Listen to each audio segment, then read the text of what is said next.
جی میں پوچھنا تھا یہ جو آپ نے بتائی کرامات وغیرہ یعنی کشف وغیرہ، ہاں جی یہ نبوت میں ڈاکہ نہیں ہے؟ نبوت جب ختم ہو گئی کھول ہے، کے بات کریں، کھول کے بات کریں۔ نبوت جب ختم ہو گئی ہے اس کے بعد یہ ساری چیزیں ختم نہیں ہوگی، کرامات وغیرہ؟ کرامات تو انبیاء کرام پہ آتی تھی کہ وہ ثابت کریں کہ میں نبی ہوں، اس کے بعد کیا نبی آپ کس نے ثابت کرنا؟ حضرت صلی اللہ علیہ وسلم کے بعد تو نبوت ختم ہو گیا، آپ کس نے نبی ثابت کرنا؟ کس کے پاس کرامات ہے؟ میں آپ کو بتاتا ہوں جواب۔ پہلی بات یہاں تک جو آپ نے کی نا کہ یہ جو کرامات ہے یہ اس لیے ہوتی ہیں کہ جو اپنے آپ کو کوئی نبی ثابت کرنا چاہتا تو وہ اس لیے یہ چیزیں بتاتا ہے۔ میں نے آپ کو شروع میں تقسیم کر کے دی، ایک ہوتا ہے معجزہ اور ایک ہوتی ہے کرامت۔ معجزہ ہوتا ہے نبی کا، جو نبوت کا مدعی ہے، نبوت کا دعوے دار ہے، وہ خارق عادت کام لوگوں کے سامنے کر کے دکھاتا ہے تو اس کو معجزہ کہا جاتا ہے۔ اور جو کرامت ہوتی ہے وہ ہوتی ہے اس بندے کی کو جو نبی نہیں ہوتا بلکہ نبی کا امتی ہوتا ہے۔ اب اس امتی کو جو عادت کے خلاف کوئی اللہ رب العزت شان عطا کرتا ہے، فضیلت عطا کرتا ہے، تو وہ اس کی کرامت ہوتی ہے۔ اور کرامت ہرگز ہرگز ختم نبوت کے منافی نہیں ہے، اس کا ختم نبوت کے خلاف کوئی کسی قسم کا کوئی مسئلہ ہی نہیں ہے، بلکہ کرامات تو اللہ تعالیٰ نے، میں آپ کے سامنے ابھی قرآن مجید کی آیات پوری سن لیں بات۔ قرآن مجید کی آیات میں نے آپ کے سامنے رکھی کہ وہ جو آصف بن برقیہ سلیمان علیہ السلام کے جو کاتب اور منشی تھے، سورہ نمل کی آیت نمبر 40، وہ نبی نہیں تھے، امتی تھے، لیکن امتی کو یہ اللہ تعالیٰ نے شان عطا کی۔ اچھا، صحیح بخاری کی حدیث میں نے آپ کے سامنے 3045 رکھی، حضرت خبیب رضی اللہ تعالیٰ عنہ کو اللہ تعالیٰ نے کرامت عطا کی۔ اب خبیب رضی اللہ تعالیٰ کو جو کرامت عطا کی گئی ہے وہ نبوت ثابت کرنے کے لیے تو نہیں کی گئی، ٹھیک ہے نا، وہ تو کرامت ہے۔ اچھا، پھر اس کے بعد جو ہے نا وہ حضرت سیدنا فاروق اعظم عمر ابن خطاب رضی اللہ تعالیٰ کو جو اللہ تعالیٰ نے کرامت عطا کی، یہ نبوت ثابت کرنے کے لیے نہیں، یہ اللہ رب العزت کی طرف سے بندے کو ایک اعزاز اور اس کی عزت ہے کہ اس کے ہاتھ سے اللہ تعالیٰ ایسا کام کروا دیتا ہے کہ جو اس کی عزت کے لیے ہے، اس کی کرامت کے لیے ہے۔ پھر تو یہ صرف مسلمانوں کے پاس کرامات نہیں ہے، باقیوں کے پاس نہیں ہے۔ مسیحیوں کا دیکھ لو، جس نے گھڑی بنائی ہے اور آج اس کی گھڑی کی وجہ سے ہم نماز پڑھتے ہیں، اس کی بھی کرامات ہے۔ پھر یہ کرامت نہیں بھائی، کیا نام مبین بھائی، یہ گھڑی بنانا کرامت نہیں ہے۔ کیا اتنی بڑی کرامات؟ کرامت کی میں نے جو ڈیفینیشن بیان کی ہے وہ خارق عادت کام۔ یہ کون بنا سکتا ہے گھڑی؟ کون بنا سکتا ہے؟ ہم میں سے کوئی بنا سکتا ہے گھڑی؟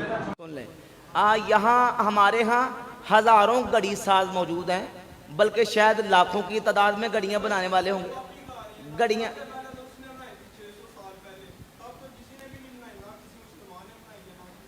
نہیں، میں آپ کو سمجھانا چاہ رہا ہوں، آپ قرآن و حدیث کو مانتے ہیں یا کسی اور چیز کو مانتے ہیں؟ میں کہتا ہوں کرامات ہے، کوئی نہیں، نبوت کے بعد کرامات ختم ہو گئی۔ یہ دیکھ لیں، نہیں سن لو، یہ ہے اصل ان چیزوں کا جو میں آپ کو سمجھانا چاہ رہا ہوں نا۔ بات بیٹھ جائیں، بتاتا ہوں، بیٹھ جائیں۔ جو آپ کو میں سمجھانا چاہ رہا ہوں وہ جو ایک راگ الاپا جاتا ہے نا، جھوٹی کرامات، سن لیں ذرا توجہ کریں، جھوٹی کرامات، قصے، کہانیاں، یہ اصل میں بنیادی عقیدے کا انکار ہے۔ آپ دیکھو نا، وہ بیچارہ سیدھا سادہ آدمی ہے، میں اس کو سیدھا ہی کہوں گا، میں انشاءاللہ سمجھاتا ہوں ان کو کہ وہ سرے سے کہنے کہ کرامت ہے ہی کوئی شے نہیں۔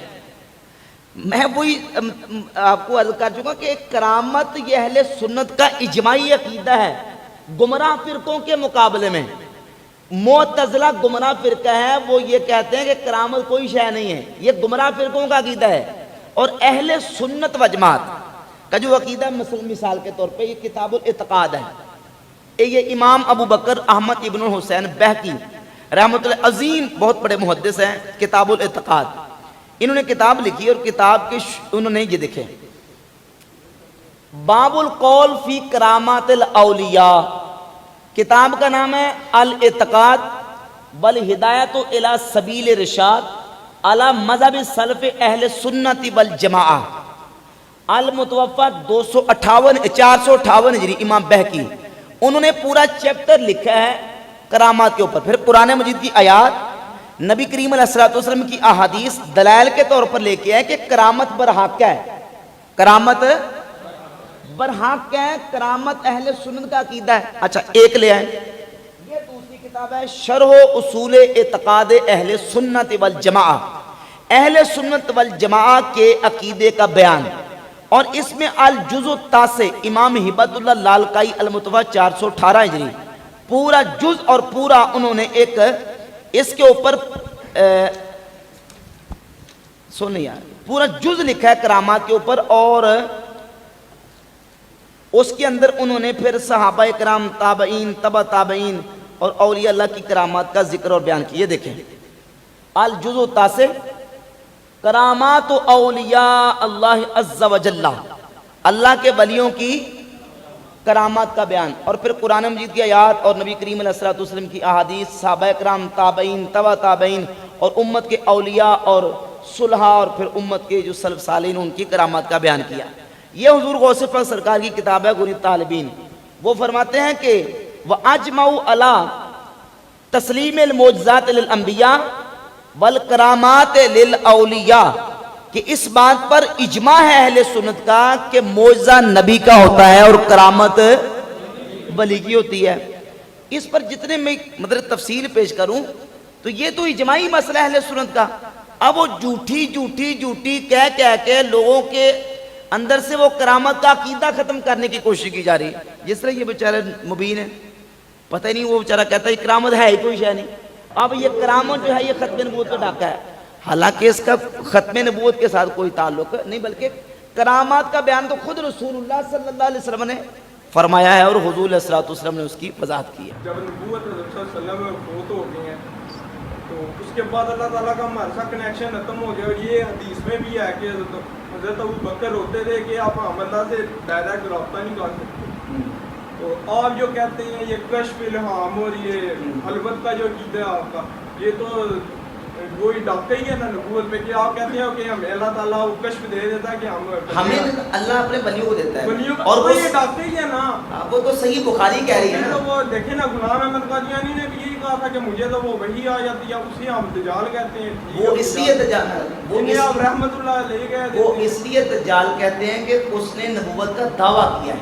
تو وہ بھی یہی کہتے تھے مجھے کشف ہوتا ہے, مجھے الہام ہوتا ہے. کشف کو نہ جوڑیں, کشف کو نبوت کے ساتھ نہ جوڑیں کہ وہ ختم نبوت کا انکار ہے. کشف اور الہام سنیں, دیکھیں ادھر دیکھیں, ایک ہے وحی نبوت, ایک ہے کشف اور الہام. وہ صرف یہ نہیں کہتا, وہ صحیح بخاری کی 6982 نمبر حدیث کے مطابق وہ یہ کہتا ہے کہ حدیث میں موجود ہے کہ نبوت ختم, وہ کہتا ہے کہ سچا خواب نبوت کے اجزاء میں سے ایک جز ہے. یہ صحیح بخاری کی حدیث ہے, سچا خواب نبوت کے اجزاء میں سے ایک جز ہے. وہ کہتا ہے جب ایک جز موجود ہے تو اس کا مطلب ہے نبوت موجود ہے. سچے خواب کو نبوت کا جز صحیح بخاری کے اندر کتنی حدیث ہے اس کو کہا گیا. اور 6982 نمبر حدیث میں سیدہ عائشہ صدیقہ رضی اللہ تعالیٰ عنہ فرماتی ہیں کہ نبی پاک صلی اللہ علیہ وآلہ وسلم کی ذات اقدس پر وحی کی ابتدا وہ سچے خواب سے ہونی شروع ہوئی. کس سے؟ اب سچا خواب اس کو وحی کی ابتدا سے ہوئی, اس کو نبوت کا جز کہا گیا.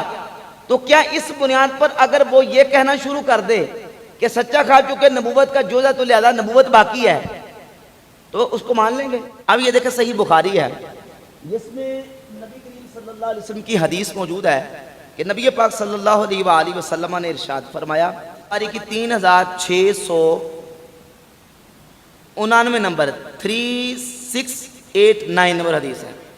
فرمایا کہ لقد کان فی من کان قبلکم من بنی اسرائیل رجال یکلمون من غیر ان یکونوا انبیاء.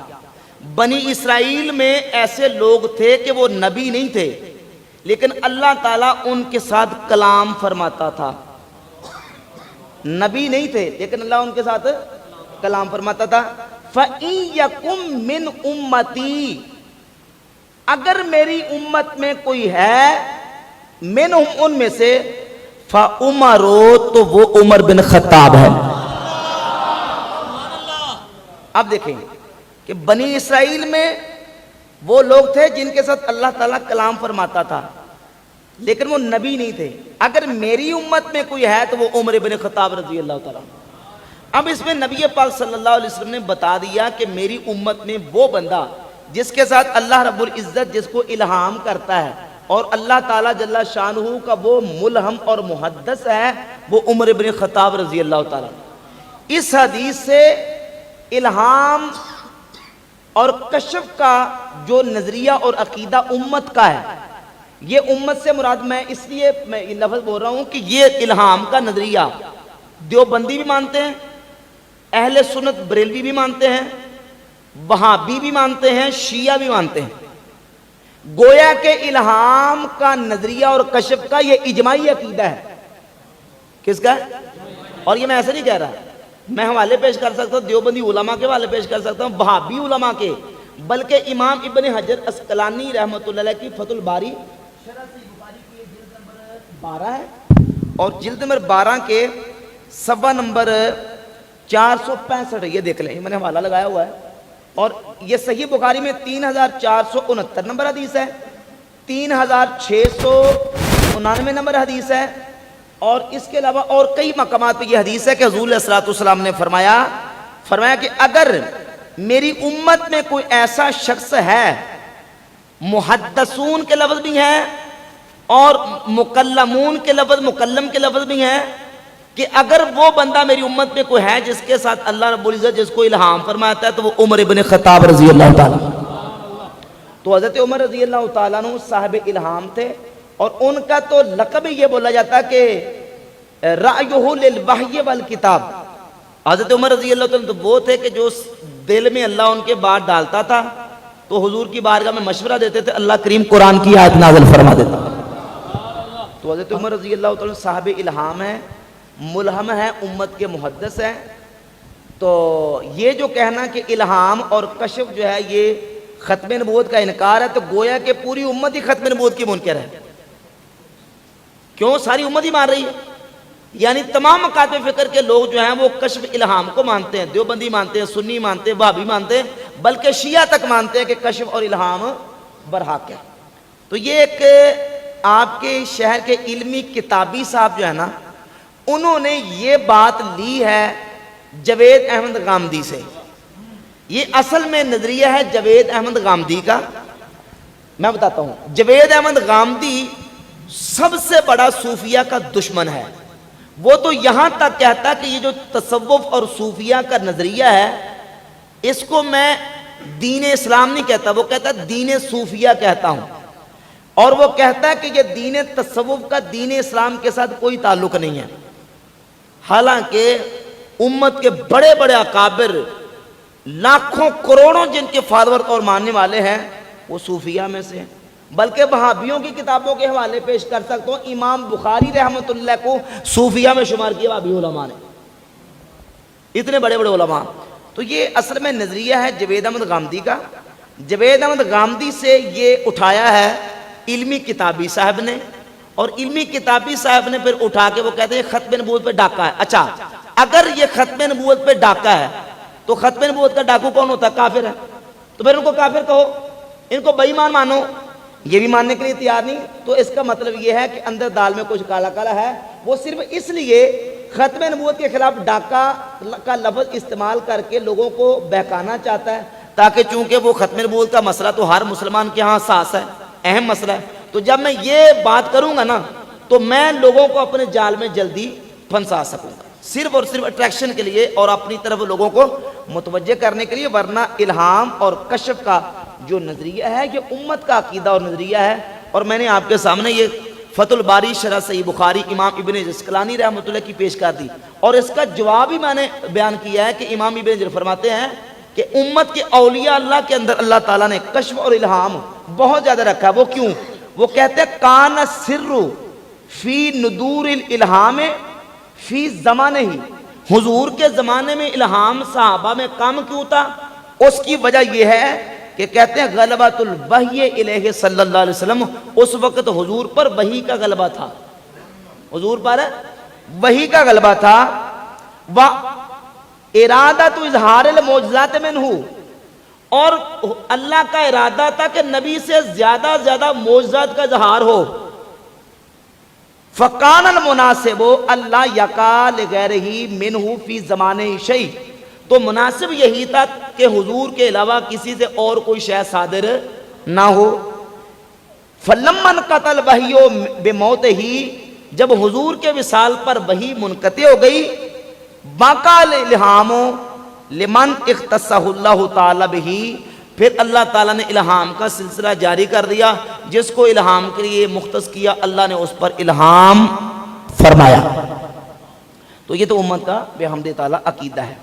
یہ جو آپ نے بات کی ہے نا کہ یہ ختم نبوت پر ڈاکہ، یہ بالکل ان ایسے جو علمی ڈاکو ہیں ان کا اپنا ڈاکہ ہے، ختم نبوت پر ڈاکہ نہیں.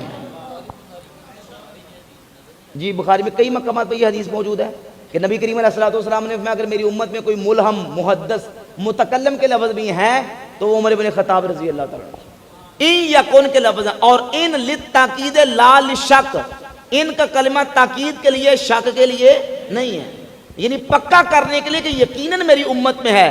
اور یہ واقع علی سبیل توقع، محدثین نے لکھا ہے کہ ان علی سبیل توقع واقع ہوا ہے، یعنی میری امت میں یقیناً ملہم اور محدث ہیں، اور ان میں سے سر فہرست حضرت عمر بن خطاب رضی اللہ تعالیٰ. امام بخاری نے لکھ دیا، احادیث موجود ہیں. ہاں جی مبین بھائی آپ بات کریں، آپ کریں بات مبین. نہیں نہیں نہیں نہیں پہلے یہ کر لیں، یہ پوری بات کریں. نہیں میں نے کر لی.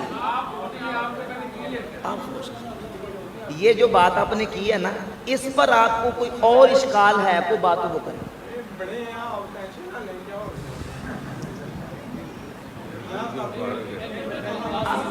کوئی بات نہیں، کوئی بات کر لیں، کوئی بات نہیں.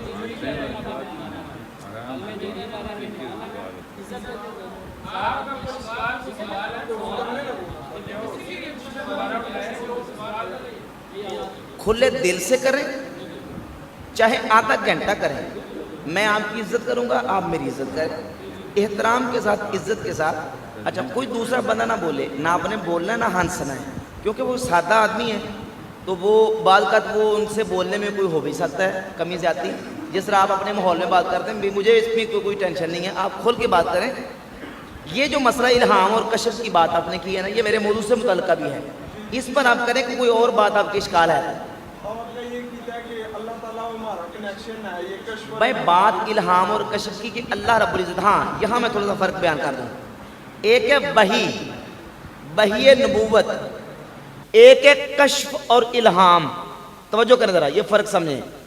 وحی نبوت پر ایمان فرض، وحی نبوت قطعی، اس کا منکر کافر، اور وحی نبوت معصوم عن الخطا، یہ ہمارا عقیدہ ہے.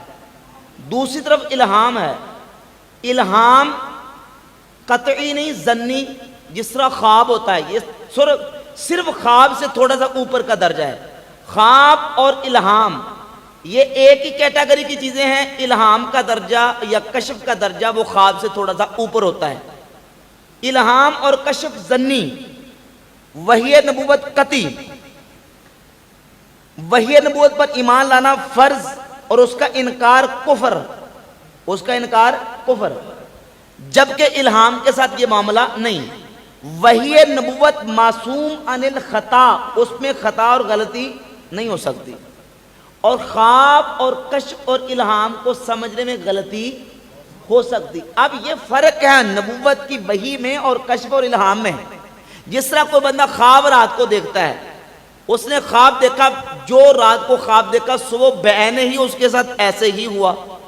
بعض کا یہ ہوتا بندہ خواب دیکھتا ہے لیکن خواب میں کچھ ایسی چیزیں کہ وہ اس کو سمجھنے میں، اس کی تعبیر میں انسان غلطی کر جاتا ہے. تو یہ ساری چیزیں ہوتی ہیں. البتہ صحیح بخاری میں حدیث موجود ہے کہ نبی پاک صلی اللہ علیہ وآلہ وسلم نے فرمایا کہ سچا خواب یہ نبوت کے اجزاء میں سے، بعض حدیثوں میں کہ 40 اجزاء، 40واں حصہ، بعض میں 46واں حصہ، بعض میں 25واں حصہ، بعض میں 70 یا اس سے اوپر تک بھی آیا ہے کہ یہ نبوت کے اجزاء میں سے ایک جز ہے. مومن کا سچا خواب نبوت کے اجزاء میں سے ایک